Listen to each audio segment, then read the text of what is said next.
We're back. Part 3. We played a few pots.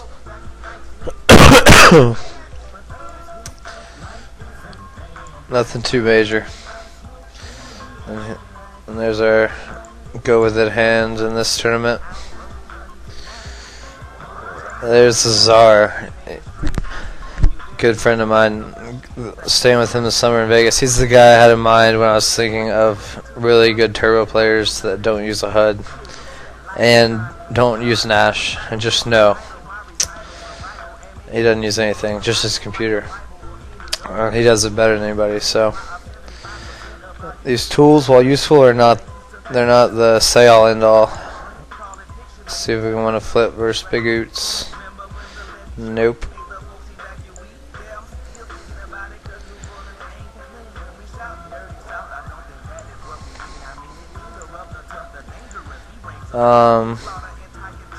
While we wait for a HUD to fire up, I'm gonna just jam this.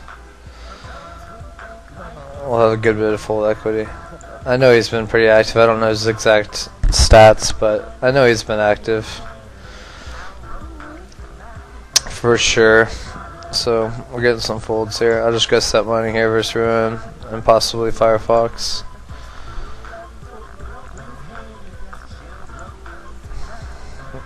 Called flipping here. Can't seem to beat the stars nuts.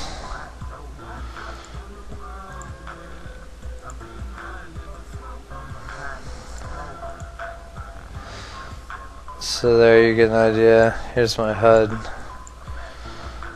I get an idea for the portion of the screen I'm using. So just like that, we're down to trace. I could pull in this 200 on party. I'll keep that in there. It's going to be a good tournament. We're going to win it.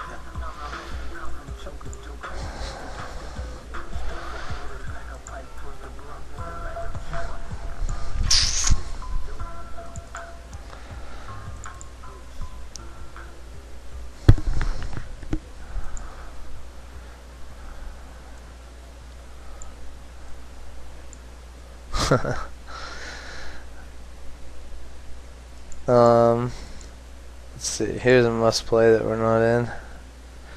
Another one of my biggest leaks has got to be regging.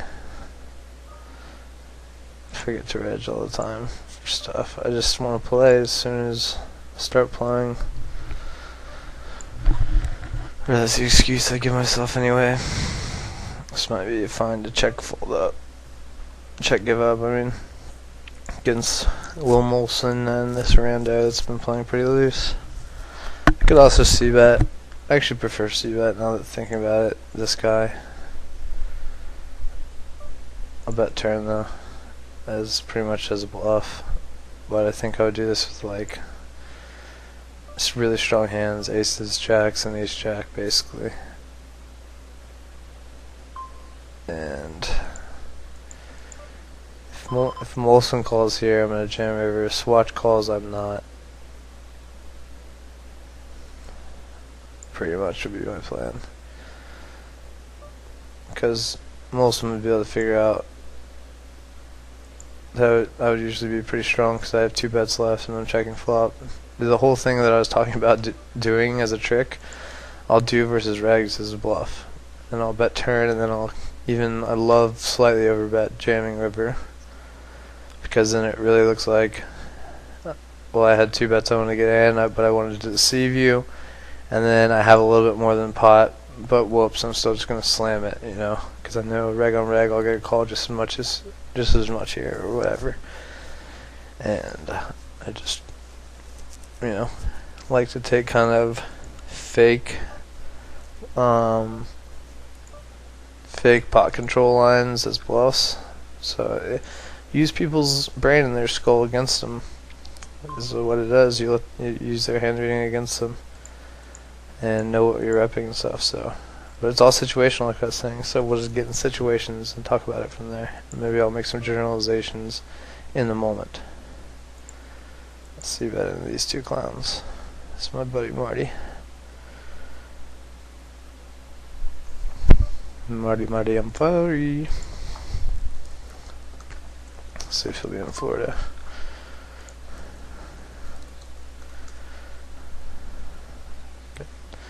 This guy limp 3-bet over here on the party 200. He made it huge too. I don't even know if I can. I think I just fold. I mean, if I can be guaranteed a call from these two guys, it'd probably be a call. But it's a lot. He made it huge, just massive. And I'm not guaranteed a call from these guys at all. Just because they put 4 big ones in doesn't mean they're putting in another million, another 11 or whatever.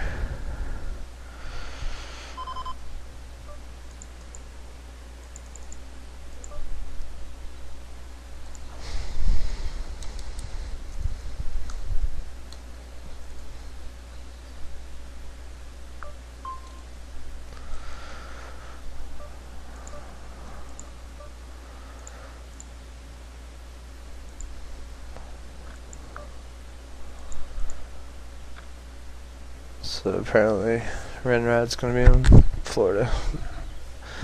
But not Lipo Fun. AK87. Definitely reg, good reg. This guy's not good.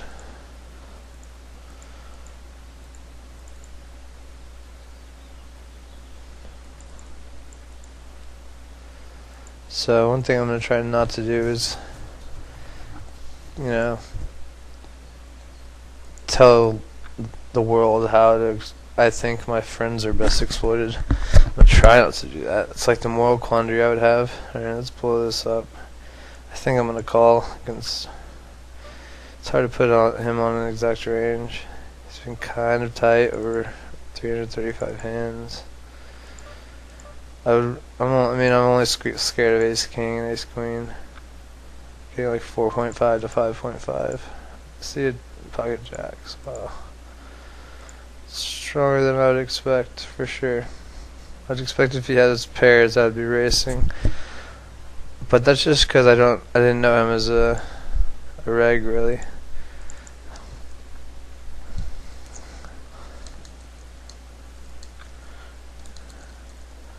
I would expect him to be raise calling, you know, like 10s plus.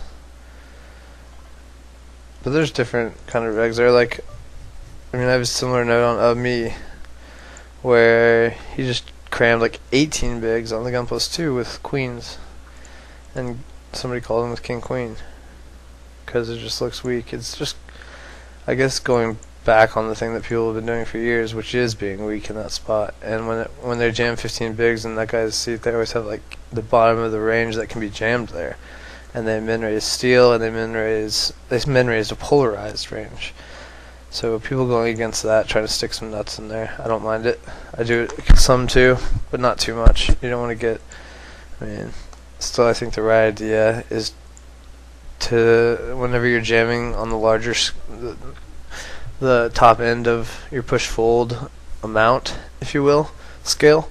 So when you have, say, 15 bigs from the cutoff, you're going to be min raising, probably at about 16. Maybe the most you'll be just open cramming is 15, depending. It's situational too. Like near a bubble, you might just jam where you don't want to gamble. It's lower gamble to jam than it is to raise call, obviously, in a given spot.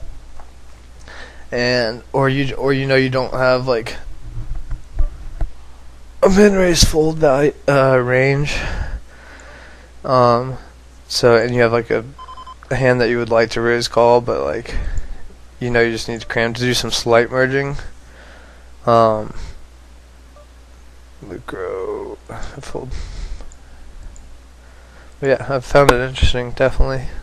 And I've seen it from regs. It's usually from good players who, it's long been accepted that on the bottom, like everybody's open cramming 9 big blinds on the button with every hand they play. So people have been open cramming aces with 9 big blinds on the button for a long time, to disguise it, just to get oh wow, a little, maybe a few more folds in the future, things like that. This table's a bit too loose, I think. No, it's not. I'm gonna steal. It's not. This hand might, it's close. Folding would not be the worst, but the excuse I gave for folding wasn't good enough for me, so I had to raise.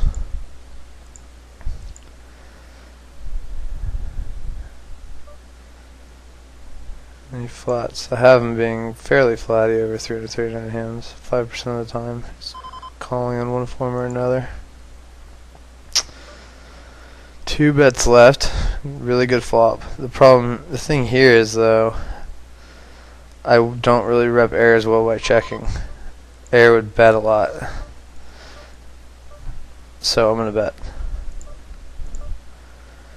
Like in this spot, it's just more obvious. Now checking turn is exactly something that air would do, and it's hard to get a lot of value on that turn. I'm not folding. I'm not even thinking about folding, but I will value bet. I'll cram. Not sure exactly what's calling me. I guess pairs, I would hope, would be my only hope. Chops sometimes, like ace-7 and stuff. Ace-5 suited. Just don't know what he's gonna show up with there. I guess like 8-9 suited. I don't know what he's flying me with there in the first place. Doesn't seem very good. But I'll take the chips, I guess. And when I don't think he's folding to a jam, even though it seems like there's not a lot of value in that jam, and it really just didn't feel like there was to me. Like he was folding every time. And if he called a decent amount of time, he's gonna be some huge retarded trap that I didn't see coming. Where he like flopped a boat with eights or ace queen or whatever. But still, in those spots you might as well, if you have a little bit more than pot left, you might as well slam it in, since they're probably calling you a similar amount with both, with both bet sizings. You might as well go for the bigger one when it's for value, or at least you perceive it to be for value. And like I said, I bluff shove a lot in that exact situation because he folds so much. So that's okay. I've found a point I really like, that I would love to have a bluff there instead of an ace. I almost feel like my ace was a bluff. Ace deuce. Wherever it was, yeah, over here. And I'd love to have a bluff there, because he's polarized in his ability to call. He needs a very strong hand. And I don't even know what's up with this flat pre. So this is a good spot for sure enough. He's loose. I've played a lot of cash versus him. He won't give me any credit ever, in this tournament especially.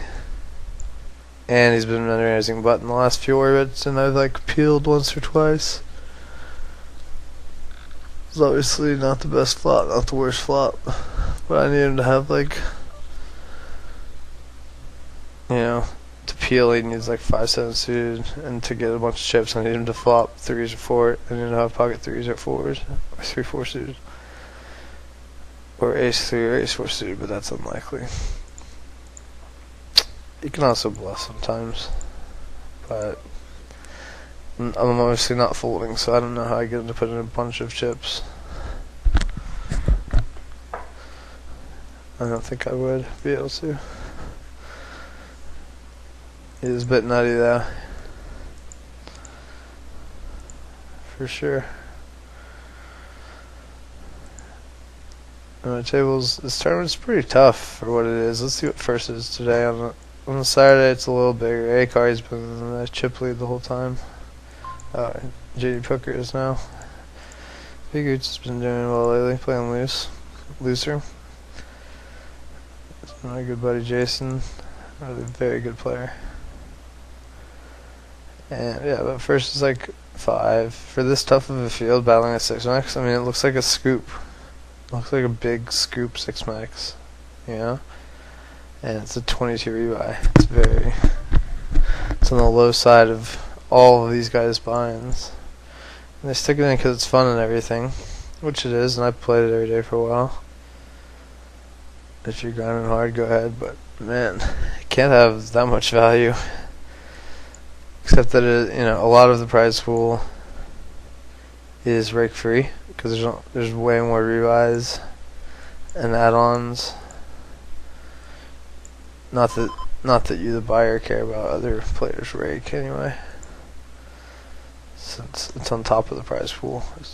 When it's online live, they like take it out of the prize pool, so you have some deceptive prize pool. I think what I'm saying is true. So we have the queen and 10, and we're gonna bet the flop open ender.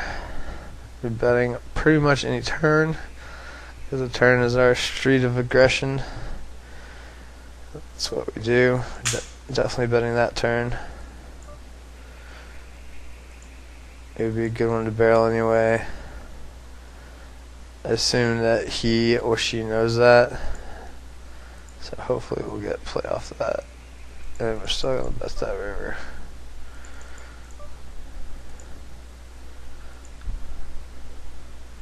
And I guess like as strong as ace jack, ace 6, yeah, as strong as ace jack, almost. I almost said ace 6 instead of that, but I wasn't sure if they would peel with bottom pair. I guess he should. Makes sense. Good turn. Lucky.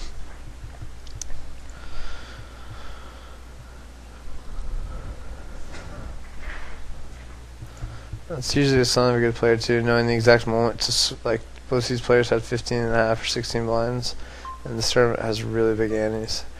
So Firefox just knew the exact moment to, instead of raised folding, which he probably would have done with whatever hand he had, instead of open jamming.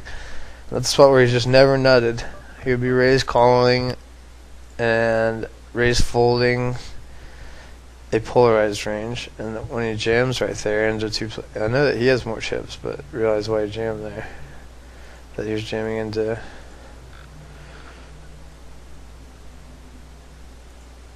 I think it was, yeah, it was a button.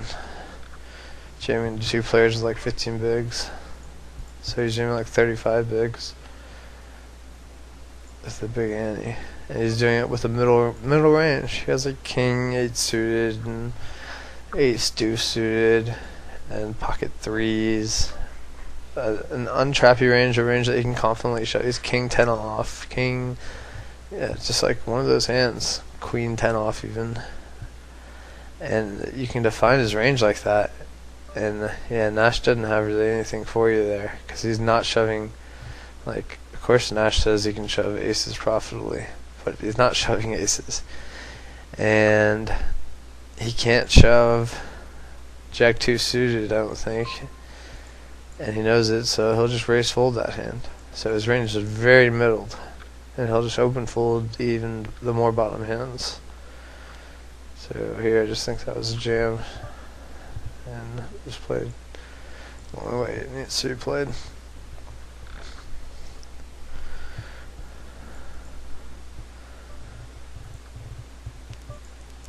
Pocket quang, the big 109, just looking to double. Against the 3xer, that's probably not folding too much to this. Just gonna stick it.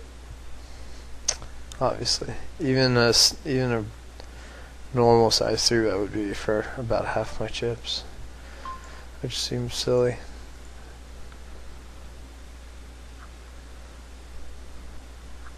Nice to get those extra chips in from the 5-9.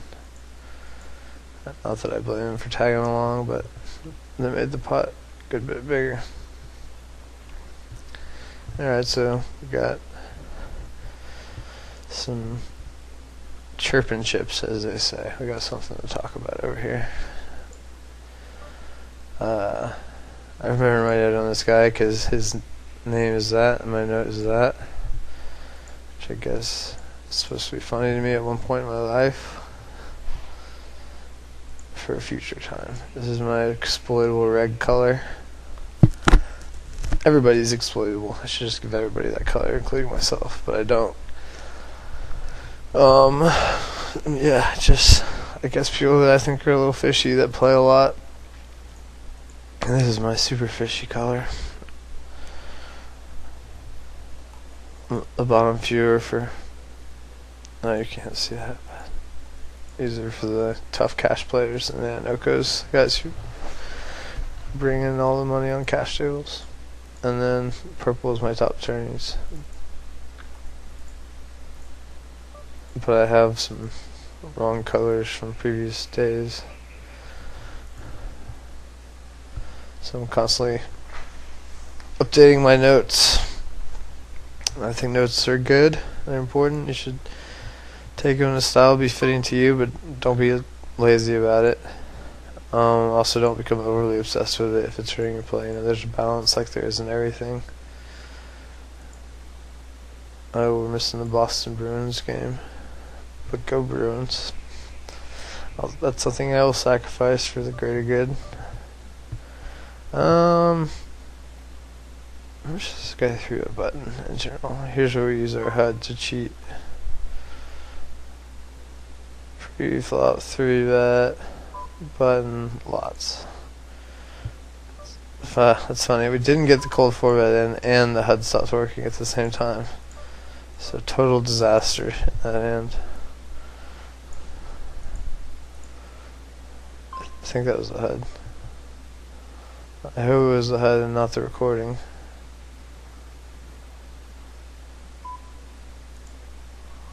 No, good, it was not the recording. That's good news. I don't think it was the HUD either, so I'm not sure exactly what it was. Something stopped working.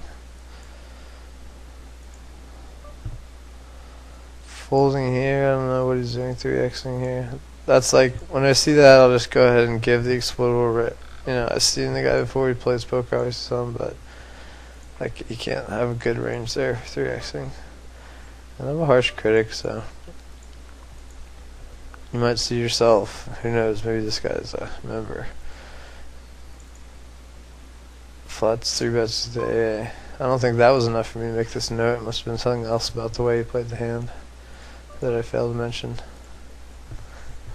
So since I said this guy here over the weekend, and we got like a top 5% flop for my hand, I'm gonna raise flop. The hand's still not good enough to slow play really anyway, especially when he leads one big blind. If he led a lot, I might just call. If he led like 3K or something.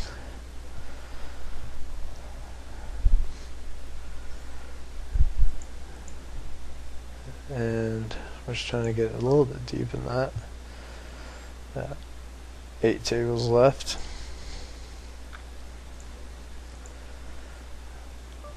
I really would like to go deep in Miami. That would be fun. I'm gonna go visit my grandma. My dad's from Key Biscayne, Florida, which is near Miami, so that'd be a good trip. Got some buddies there playing the WPT event also, and it should be a lot of fun. So at the turret, this is always one of the toughest tournaments of the day as far as table draws. This is a good reg. I didn't get the worst table really, to be honest. But usually you'll see more regs at 200 turbo than anywhere for whatever reason. I guess it's just an expensive 180, man. But I'm surprised more people don't play it. Maybe that's the reason. I'm sure if it was full of fish, everyone would hop in it. Alright, I need to add the hot 55, but I'll wait a little while. We're going to win the big 109. Hey, there's my buddy Rondom 82.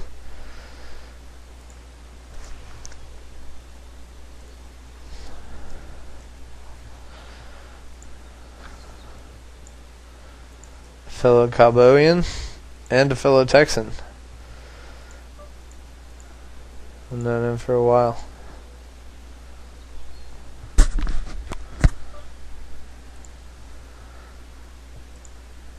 Seems like he's got a big hand here. I'll put him on queens. Quang quang.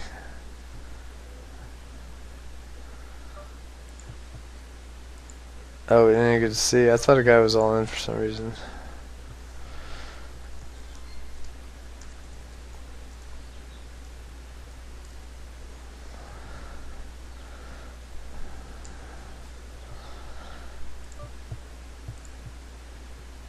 Q's, man. 78. Alright, I'm definitely going to play hot 55, but I'll put it off screen since it's in the early stages. And the 55 rebuy. And we'll get stacks in this. 55 rebuy is when I hit my stride every day, for whatever reason.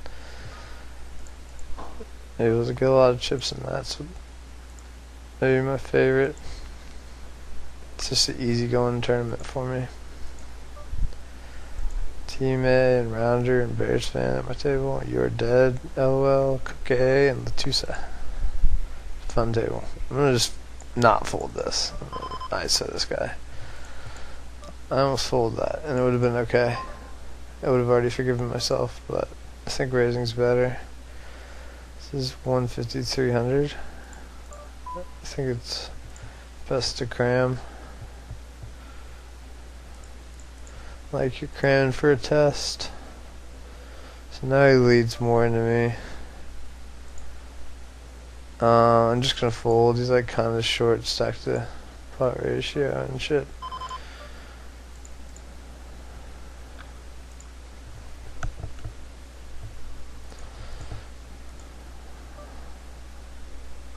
So we got called over here by just kings.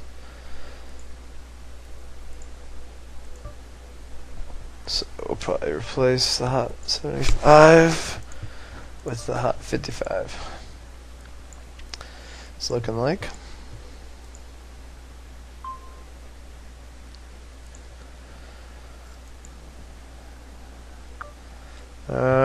I got a full on the turn with the ace 10, but I guess I'll just fire one here. Probably be over it otherwise. It's like the 10s I had earlier, some kind of similar, except then the guy cold peeled my 3-bet. And so that actually makes it a lot different. And so I didn't fire any on that one. Alright, so GG here. King on the river, no good. Just gonna raise here after I peeled, but like he bet tiny and he peeled and he peeled. I think I can win this pot with this added, with the chance of this and the added chance of a river bomb. And he clicks it back. So now it's just a fold. Things change. He went from being a fish who never has it to being a fish who always has it. Of course, there's only 1s and 99s in the world. There's no 0s or 100s. We're not computers. But the buttons all these guys are pushing, and this is like a yucky c-bet. But I will. I'll do it. I'll be that exploitable guy. I mean, it's not like I'm scared of getting bluffed. Right? Maybe AK would be the only one. But it's just the chance that one of them has a hand. It's pretty good on that board.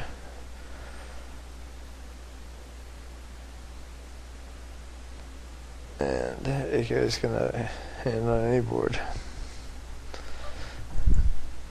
But it's okay. Sometimes it gets through. Protects my real hands, I guess. And I'm only firing 38% of the pot. So it only needs to work under half the time. As far as working getting all folds. Occasionally I get called in turn 6. Can't defend here even against the perceived fish.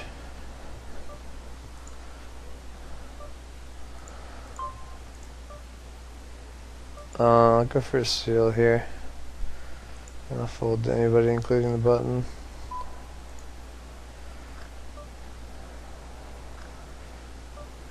This guy limped and then jacked. I'll just jam this on B17. I mean B13.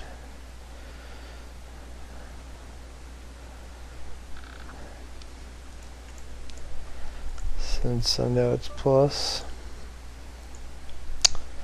And he'll jam a ton on my raise. So I'd raise, like I wouldn't even raise steal that much. don't think I would raise fold to him when he has. It was at 150, so he had like 14 bigs. I wouldn't raise fold to him. 14 bigs, he's too loose.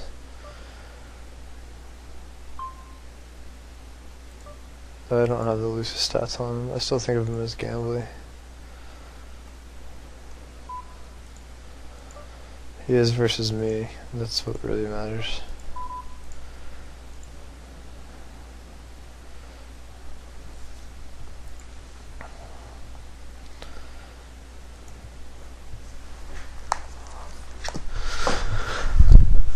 Let's see what we got here. Still, the 6 table, still creeping up on the 6 max. And hopefully we'll be creeping up on the 6 max too. Got Probers and Mr. Clout, both good regs. Jenny sounds like a fish, Lithuanian, probably not the greatest player. Yeah, like I said, I jumped to conclusions. I believe in 51% correctness is enough for me to make a decision. So, I mean, I judge people by countries. You know, I'm careful about that, especially with how people move around these days. But yeah, I make all kinds of assumptions, a lot of which turn out to be false. But I make them with as much confidence as I can, and I try to have some discretion as to the amount of error the room for error I leave myself when I make the assumptions. Realizing that some assumptions are stronger than others, and knowing which are which is also important. And you allow yourself a freer range. Did I get knocked out of the big 55 or just not reg it? Yeah, I didn't reg it. So we'll have the big 55 too for later sweats. I'll just bring it up here. I think I got 30th in that yesterday or something. It's a good tournament though. If you can ever win it, it's usually over 20,000. It's been around forever.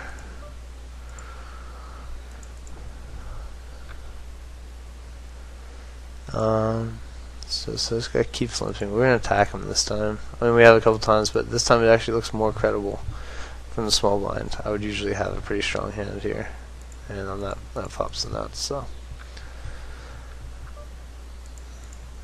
we're just gonna keep betting for value. Bet one more small for value. If he stuck the rest in there, it'd be pretty ugly. He did. We're just gonna see his hand for like. I guess he'll have the nuts a lot. King 10 or 7-9. But for that much money, I'm not really gonna fold. And he calls with. Maybe I should have just stuck him in under that same assumption. But I think he calls with like an 8, a worse 10. Could be wrong. He definitely owned me. So we 4-bet kings over here versus Shador. Last hand. And he folded from the small blind.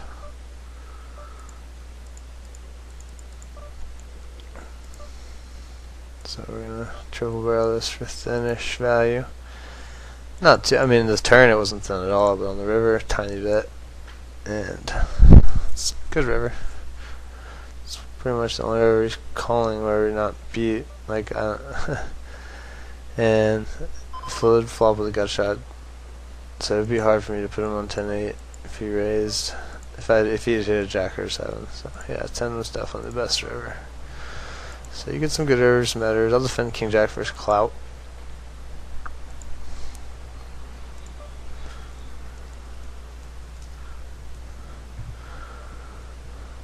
I just fired 2 here.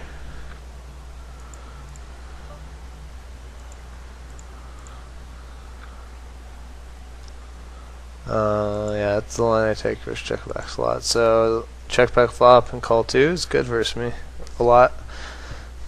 And that's what he did. He kind of decided after the fact, but that's fine. He knows my MO there. I got no problem with it. He gives me the smiley face, so I give him a winky face.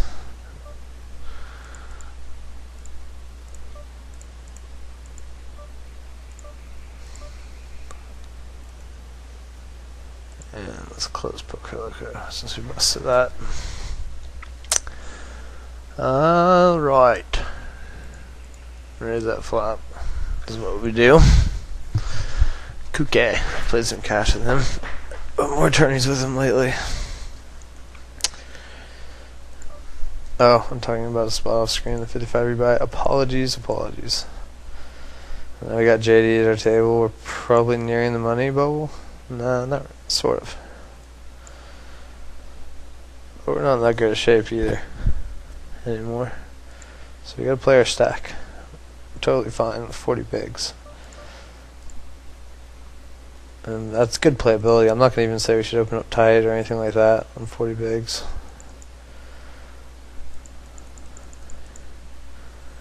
Because we shouldn't. I should keep it loose. 25 bigs in the same spot, nearing the money. Yeah, a little bit of a different story.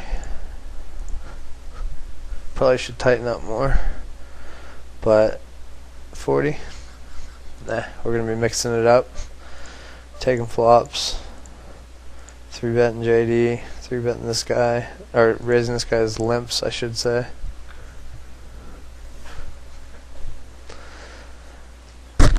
Go ahead and label him as a limper.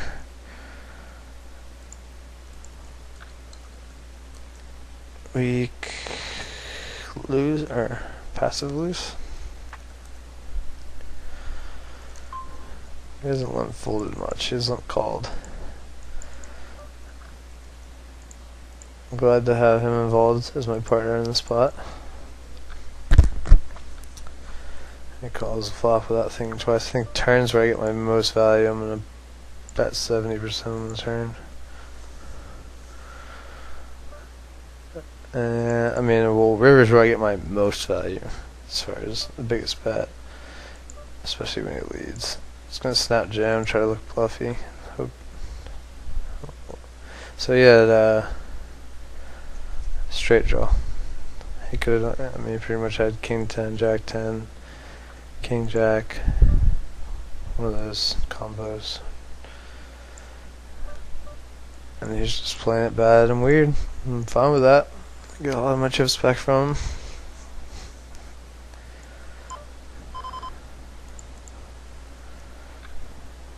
Flopped in that flush draw on the hot 55. Just gonna bet flop, turn a straight draw to go with it. Gonna bet turn. They fold a lot on turn if he doesn't have a queen. If he raises, I kind of put myself in a predicament. Definitely. Check calling that turn would be okay. I think he folds his non-queens though enough that it's okay. And it looks like he may have a queen jack or something.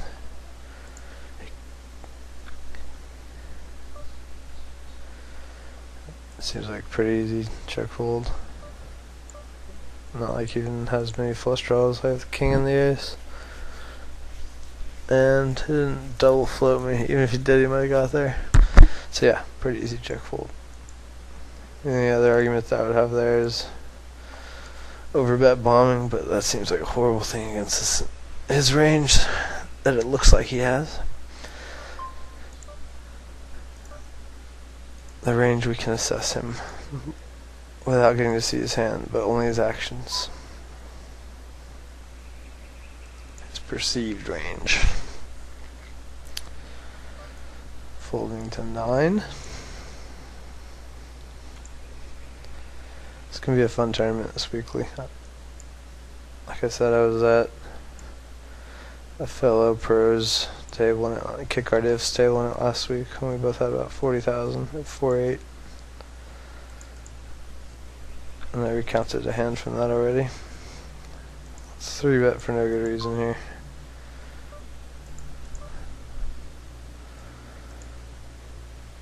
Let's bet this king jack that we've been raised on the button.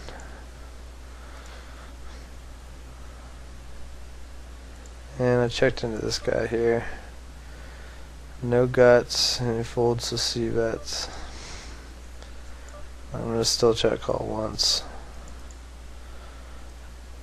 And then probably check fold to future aggressions. I don't feel great about it, that's for sure. But he has a ton of king X's.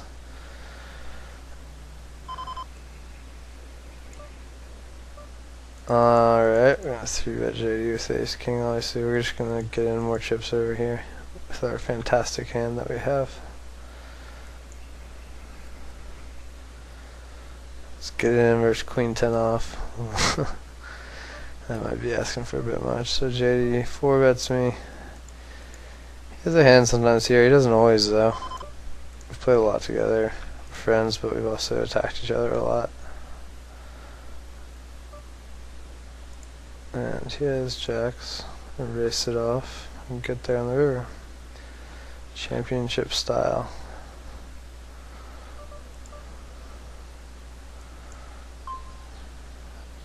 Alright, we got a limper here.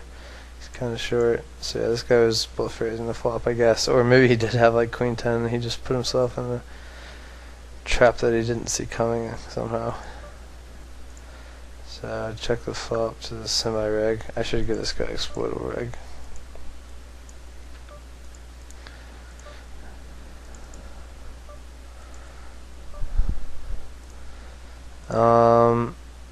Here with king 10 of diamonds earlier. I don't know what other hand I would have played that way, to be honest. I don't need to be that balanced there. I guess I would small 3-bet with like a set. So I'm semi-balanced, but I don't need to be that balanced. I'm happy to get it in. I'm not lying about that. And you know, I win a good pot when he folds. He can't really proceed without a hand. I don't know. Also, I was out of position. I chose to 3-bet from the small blind in the first place to look strong. Let's bomb that river since we got him there.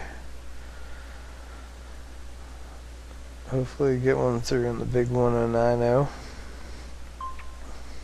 So we're winning good pots here at the weekly 6-max. Not really showing hands though. Just gonna make this 6K straight.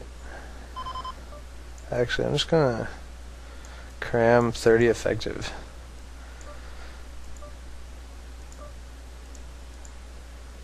I mean, Firefox only with 30. These two guys both obviously have like 18.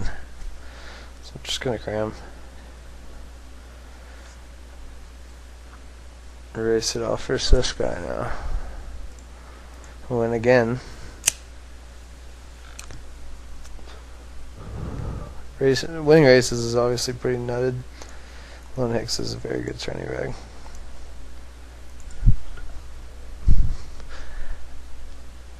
And I'm actually going to stop 5 minutes short of break. Actually, we'll play this ace queen hand. Definitely. Our house owner just got here, and so I'm going to stop 5 minutes short of break after this ace queen hand. Hello, Robert. How you doing? Oh, we got to walk with the ace queen. So I'm going to stop, and I'll come back and continue recording 10 minutes from now. See you guys in a little bit.